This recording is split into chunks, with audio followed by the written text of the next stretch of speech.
Hello guys. इस साल का जो है तो ईयर्स जो है तो समाप्त होने वाला है। आज लास्ट दिसंबर है और आने वाले सालों की जो है तो आप लोगों के लिए हैप्पी न्यू ईयर है। और आप लोग जो है तो जो अपना आप लोगों का लक्ष्य हो उसे आप अच्छे से हासिल करें और पढ़ाई करें, जिससे आपके जीवन में जो भी हासिल करना चाहें सब आप हासिल करें। अब चलिए आप लोग पढ़ाई अब अपन लोग पढ़ाई स्टार्ट करते हैं। अब को आज क्या पढ़ना, देखिए आपका जो यूनिट नंबर 11 है, इलेक्ट्रिसिटी है, क्लास 10th का, वो पूरी तरह से कंप्लीट हो चुके हैं। एग्जाम्पल के जो कुछ क्वेश्चन है उसे शार्ट्स में डालती जाती हूँ, आप लोग उसे जो है तो करते जाइएगा। और ये आपका जो है तो इधर जो फिजिक्स पहले कंप्लीट करवा देते हैं, इसके बाद बायो का एक चैप्टर है उसको भी करवा दूंगी। क्या पढ़ना आज अपने को, ये आपका चैप्टर नंबर 12 है, विद्युत धारा के चुंबकीय प्रभाव। तो चलिए देखते हैं। विद्युत के पिछले अध्याय में हमने विद्युत धारा के तापीय प्रभावों के बारे में अध्ययन किया था। विद्युत धारा के अन्य प्रभाव क्या हो सकते हैं? हम जानते हैं कि विद्युत धारा वाही तार चुंबक की भांति व्यवहार करता है। इस तथ्य का पुनः अवलोकन करने के लिए आइए एक क्रियाकलाप करते हैं। देखिए क्रियाकलाप क्या है आपका, 12.1 है। तांबे का एक सीधा मोटा तार लीजिए तथा इसे चित्र 12.1 में दर्शाए के अनुसार विद्युत परिपथ के दो बिंदुओं x तथा y के बीच रखिए। ये देखिए तांबे का तार रखा जो x y के बीच में रखा हुआ है। तार एक्स वाई कागज की सतह के लंबवत रखना है। कागज की सतह के किस प्रकार रखना है? लंबवत रखना है। इस तांबे के तार के निकट क्षैतिज रूप में एक छोटी दिक् सूचक रखिए और एक छोटा क्या है, देखिए दिक् सूचक रखा है जो येलो कलर से गोला बना हुआ है, जो कि दिखा रहा है दिशा को कि नॉर्थ साउथ आपका। इस तांबे के तार के निकट क्षैतिज रूप में एक छोटी दिक् सूचक रखिए। इसकी सुई की स्थिति नोट कीजिए। प्लग में कुंजी लगाकर विद्युत परिपथ में विद्युत धारा प्रवाहित कराइए। दिक् सूचक सुई की स्थिति में परिवर्तन का प्रेक्षण कीजिए। ये देखिए इसमें क्या लगा हुआ, आर प्रतिरोध है और आपका एक्स और ये वाई क्या है आपका, एक्स वाई कागज की सतह में क्या रखा हुआ है, ये जो तांबे का तार का जो है तो एक बना करके इस तरह से इसको रखा गया है। और इसमें क्या एक दिक् सूचक है और एक बैटरी है, एक मीटर है आपका, और क्या है इसमें कुंजी है। जिस प्रकार अपन इलेक्ट्रिसिटी में पढ़े थे उसी तरह इसमें उसी से संबंधित है ये। अगर आपको इलेक्ट्रिसिटी चैप्टर समझ में आ गया है तो ये बहुत आसानी से समझ में आ जाएगा गाइज। और इसमें सवाल भी बहुत कम है, आपको बस इसे समझना है। ये बहुत ईजी है ये आपका विद्युत धारा के चुंबकीय प्रभाव। धातु के चालक से विद्युत धारा प्रवाहित कराने पर दिक् सूचक सुई विक्षेपित होती है। जब धारा इसमें प्रवाहित करेंगे तो क्या होगा, दिक् सूची जो आपकी ये है दिक् सूचक जो सुई है तो क्या होगी, इसमें जो है तो विक्षेपित हो जाएगी, जिससे क्या पता चलेगा कि धारा इसमें प्रवाहित हो रही है। फिर इसके बाद क्या है, हम देखते हैं कि सुई विक्षेपित हो जाती है। इसका क्या तात्पर्य है? इसका यह अर्थ है कि तांबे के तार से प्रवाहित विद्युत धारा ने एक चुंबकीय प्रभाव उत्पन्न किया है। यानी कि जो धारा प्रवाहित हो रही है, जो दिक् सूचक आपकी सुई है उसमें अगर उसमें विक्षेपित हो रही है सुई, तो उसमें से क्या पता चलता है अपने का, उसमें मैग्नेटिक फील्ड जो है तो उत्पन्न हो रहा है। इस प्रकार हम यह कह सकते हैं कि विद्युत और चुंबकत्व एक दूसरे से संबंधित है। तब गतिमान चुंबकों के विद्युतीय प्रभाव, देखिए किसने खोज किया था, हैंस क्रिश्चियन ऑस्ट्रेड ने 1777 से 1851 में 19वीं शताब्दी के अग्रणी वैज्ञानिकों में से एक हैं। हैंस क्रिश्चियन ऑस्ट्रेड ने विद्युत चुंबकत्व को समझाने में एक निर्णायक भूमिका निभाई। सन 1820 ईस्वी में उन्होंने अकस्मात यह खोजा कि किसी धातु के तार में विद्युत धारा प्रवाहित करने पर पास में रखी दिक् सूची में विक्षेप उत्पन्न हुआ। अपने प्रेक्षणों के आधार पर ऑस्ट्रेड ने यह प्रमाणित किया कि विद्युत तथा चुंबकत्व परस्पर संबंधित परिघटनाएं हैं, मतलब दोनों का रिलेशन है। उनके अनुसंधान के आगे जाकर नई नई प्रौद्योगिकी जैसे रेडियो, टेलीविजन, तंतु प्रकाशिकी आदि का सृजन किया। उन्हीं के सम्मान में चुंबकीय क्षेत्र की तीव्रता का मात्रक क्या रखा गया, ऑस्ट्रेड रखा गया। ये तो आप नोट कर लीजिएगा। आप लोग जब भी पढ़ाई करना बैठें तब आप लोग जो है तो नोटबुक और कॉपी मतलब पेन लेके बैठें, जो आपको इम्पोर्टेंट लगता है उसे नोट कर लेना है, ठीक है ना। जैसे चुंबकीय क्षेत्र की तीव्रता का मात्रक क्या होता है आपका, ऑस्ट्रेड होता है। और किनके नाम पर रखा गया, तो हैंस क्रिश्चियन ऑस्ट्रेड के नाम पर रखा गया है। कि उत्क्रमित संभावना के विषय में आप क्या क्या कह सकते हैं। इस अध्याय में हम चुंबकीय क्षेत्रों तथा इसी प्रकार के विद्युत चुंबकीय प्रभावों का अध्ययन करेंगे। हम विद्युत चुंबकों तथा विद्युत मोटरों के विषय में भी अध्ययन करेंगे जो विद्युत धारा के चुंबकीय प्रभाव पर आधारित होता है। इसके साथ ही हम विद्युत जनित्र के विषय में भी जानकारी प्राप्त करेंगे जो गतिमान चुंबकों के विद्युतीय प्रभाव पर आधारित है। यानी कि जो जनित्र हैं जिनके विषय में अपने को जानकारी प्राप्त करना हो, क्या है, जो चुंबक के विद्युतीय प्रभाव पर आधारित है। अब आपका 12.1 देखिए, चुंबकीय क्षेत्र और क्षेत्र की रेखाएं। मतलब ये जो चुंबकीय क्षेत्र उत्पन्न करती हैं ये रेखाएं किस प्रकार से गति करती हैं, इनके बारे में भी ध्यान देना और इसे भी नोट कर लेना है गाइस। चलिए अब देखते हैं। जैसे आपको नॉर्थ से साउथ की ओर जो जाती हैं इसकी जो जैसे जिस प्रकार से बनता है, मतलब इनकी जो रेखाएं जिस प्रकार से अपन कल्पना करते हैं तो कैसे जाती हैं, नॉर्थ टू साउथ जाती हैं। और अंदर जब इसकी जो आपका जो मैग्नेट होता है अंदर इसके जो मैग्नेट के अंदर किस प्रकार से गति करती हैं, आपके साउथ टू नॉर्थ करती हैं। इस चीज़ को आपको नोट करना है।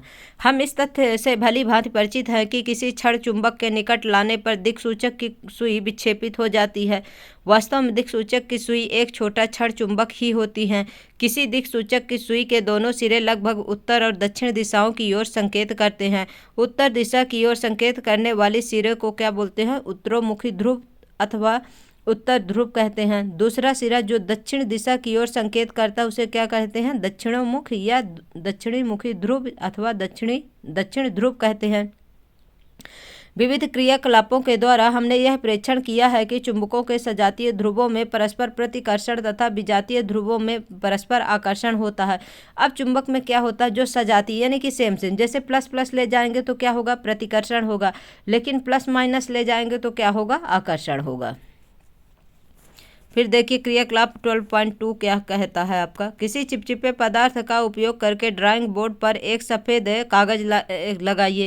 एक कागज लेना अपने को, इसके बीचों बीच एक छड़ चुंबक रखिए। छड़ चुंबक के चारों ओर एक समान रूप से कुछ लौह चूर्ण छितराइए। इस कार्य के लिए नमक छितरावर का उपयोग भी किया जा सकता है। अब बोर्ड के धीरे से क्या करना है, थपथपाइए इसको। आप क्या प्रेक्षण करते हैं इसमें, आप मतलब किस प्रकार से देखेंगे जो ये मैग्नेट है किस प्रकार से कार्य कर रहा है, इसमें जो ये रेखाएं बन जाती हैं किस प्रकार से बनती हैं।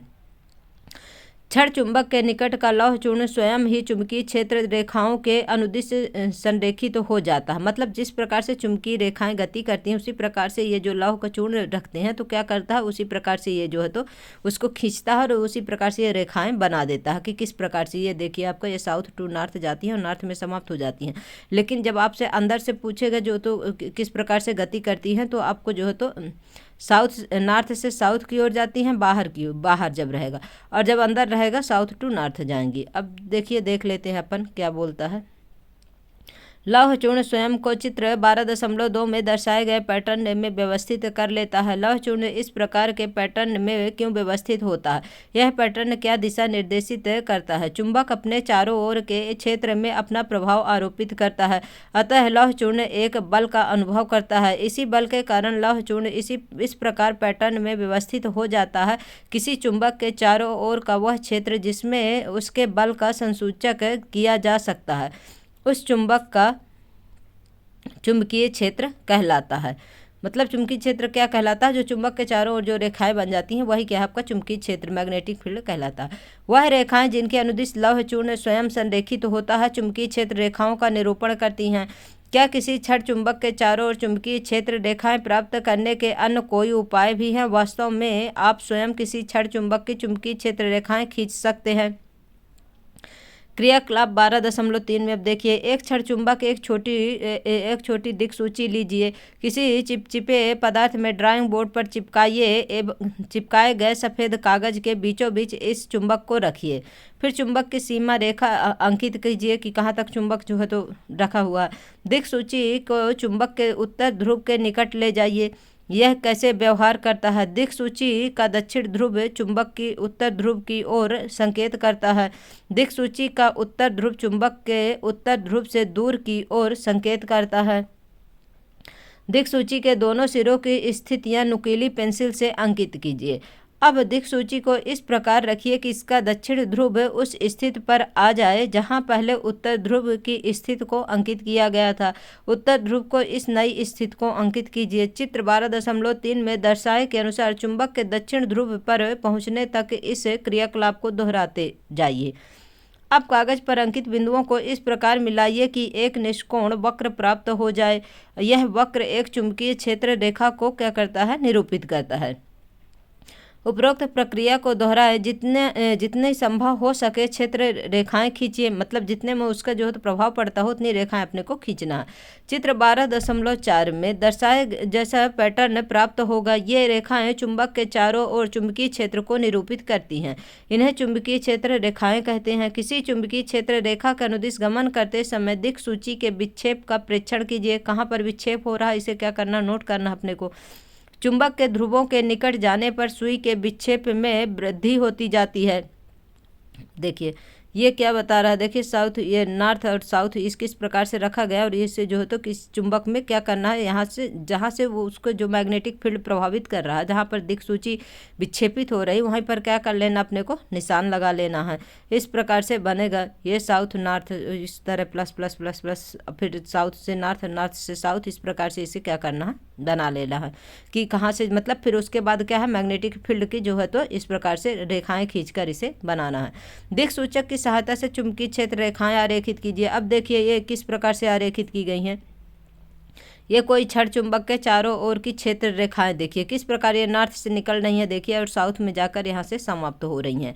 और और जब अंदर पूछे आपको कि मैग्नेट के अंदर किस प्रकार से रेखाएं जाती हैं, तो आपको साउथ से नॉर्थ की ओर जाती हैं। इसे आपको नोट कर लेना। चुंबकीय क्षेत्र एक ऐसी राशि है जिसमें परिमाण तथा दिशा दोनों होते हैं। किसी चुंबकीय क्षेत्र की दिशा वह मानी जाती है जिसके अनुदिश दिक्सूची का उत्तर ध्रुव उस क्षेत्र के भीतर गमन करता है। इसीलिए परपाटी के अनुसार चुंबकीय क्षेत्र रेखाएं चुंबक के उत्तर ध्रुव से प्रकट होती हैं तथा दक्षिण ध्रुव पर विलीन हो जाती हैं। देखिए वही बात बोल रहा ना कि ये कहाँ से, उत्तर से प्रकट होती हैं और दक्षिण में जाकर के समाप्त हो जाती हैं, बाहरी भाग में प्रकट हो जाती हैं तथा दक्षिण ध्रुव पर विलीन हो जाती हैं। में चुंबकीय क्षेत्र रेखाओं पर अंकित तीर के निशानों पर ध्यान दीजिए। चुंबक के भीतर चुंबकीय क्षेत्र की रेखाओं की दिशा उसके दक्षिण ध्रुव से उत्तर की ओर होती है। ये बात आपको नोट करना है। जो खास करके सी टेट वाले लोग हैं उनके लिए ये एक क्वेश्चन फिक्स है। चुंबकीय क्षेत्र रेखाएं एक बंद वक्र होती हैं। चुंबकीय क्षेत्र की आपेक्षिक प्रबलता को क्षेत्र रेखाओं के निकटता की कोटि द्वारा दर्शाया जाता है। जहां पर चुंबकीय क्षेत्र रेखाएं अपेक्षाकृत अधिक निकट होती हैं वहां चुंबकीय क्षेत्र अधिक प्रबल होता है, अर्थात वहां पर विद्यमान किसी अन्य चुंबक के ध्रुव पर चुंबकीय क्षेत्र के कारण अधिक बल कार्य करेगा। चित्र 12.4 में देखिए दो क्षेत्र रेखाएं, ये देखिए 12.4 में आपको दिखा है ना, ये डायग्राम जो है इसमें दो क्षेत्र रेखाएं कहीं भी एक दूसरे को प्रतिच्छेद नहीं करती हैं। ये भी बात आपको नोट करना है कि जो दो रेखाएं हैं मैग्नेटिक फील्ड में जो है तो ये एक दूसरे को प्रतिच्छेद नहीं करती हैं। यदि वे ऐसा करें तो इसका यह अर्थ होगा कि प्रतिच्छेद बिंदु पर दिक्सूची को रखने पर उसकी सुई दो दिशाओं की ओर संकेत करेंगी, जो संभव नहीं हो सकता है। 12.2 किसी विद्युत धारावाही चालक के कारण चुंबकीय क्षेत्र क्रियाकलाप। 12.1 में हमने यह देखा कि किसी धातु के चालक में विद्युत धारा प्रवाहित करने पर उसके चारों ओर एक चुंबकीय क्षेत्र मैग्नेटिक फील्ड क्या होता है, उत्पन्न हो जाता है। उत्पन्न चुंबकीय क्षेत्र की दिशा को ज्ञात करने के लिए आइए हम इसी क्रियाकलाप को नीचे दिए गए ढंग से करते हैं। अब देखिए क्रियाकलाप में क्या दिया गया है। क्रियाकलाप 12.4 आपका एक लंबा सीधा तांबे का तार जो है तो 1.5 वोल्ट के 2 या 3 सेल तथा एक प्लग कुंजी लीजिए। इन सबको चित्र 12.5 ए में दर्शाए के अनुसार श्रेणी क्रम में संयोजित कीजिए। इनको सबको किस में लगाना है, श्रेणी क्रम में लगाना। सीधे तार की दिक्सूची के ऊपर उसकी सुई के समांतर रखिए। अब प्लग में कुंजी लगाकर परिपथ को पूरा कीजिए। सुई के उत्तर ध्रुव के विक्षेप की दिशा नोट कीजिए। यदि विद्युत धारा चित्र 12.5 ए में दर्शाए के अनुसार उत्तर से दक्षिण की ओर प्रवाहित हो रही है तो दिक्सूची पर उत्तर ध्रुव पर पूर्व की ओर विक्षेपित होगा। और चित्र 12.5p में दर्शाए के अनुसार परिपथ में जुड़े सेलों के संयोजन को प्रतिस्थापित कीजिए और इसके परिणाम स्वरूप तांबे के तार में विद्युत धारा के प्रवाह की दिशा में परिवर्तन होगा, अर्थात विद्युत धारा के प्रवाह की दिशा दक्षिण से उत्तर की ओर हो जाएगी। दिक्सूची के विक्षेप की दिशा में परिवर्तन का प्रेक्षण कीजिए। आप यह देखेंगे कि अब सुई विपरीत दिशा में अर्थात पश्चिम की ओर विक्षेपित होती है। इसका अर्थ यह हुआ कि विद्युत धारा द्वारा उत्पन्न चुंबकीय क्षेत्र की दिशा भी उत्क्रमित हो गई है। अब देखिए ए और बी है और इसे श्रेणी क्रम में जोड़ लिया गया है। किस प्रकार से विक्षेपित, जब उत्तर दिशा में विक्षेपित होगी तो आपकी दिक्सूई किस में दिखेगी, आपको पूर्व दिशा में दिखेगी, और जब आपके दक्षिण की ओर विक्षेपित होगी तब आपकी दिक्सूची कहाँ होगी, पश्चिम दिशा की ओर होगी। इस चीज को ध्यान रखिएगा, नहीं तो भूल जाएगा। एक सरल विद्युत परिपथ जिसमें किसी लंबे तार को किसी दिक्सूची के ऊपर तथा उसकी सुई के समांतर रखा गया है। जब तार में विद्युत धारा के प्रवाह की दिशा उत्क्रमित होती है तो दिक्सूची का विक्षेप विपरीत दिशा में होता है। अब 12.2.1 सीधे चालक से विद्युत धारा प्रवाहित होने के कारण चुंबकीय क्षेत्र। किसी चालक से विद्युत धारा प्रवाहित होने पर उत्पन्न चुंबकीय क्षेत्र का पैटर्न कैसे निर्धारित होता है?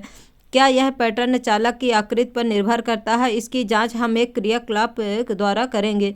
पहले हम किसी विद्युत धारावाही सीधे चालक के चारों ओर एक मैग्नेटिक फील्ड पैटर्न पर विचार करेंगे।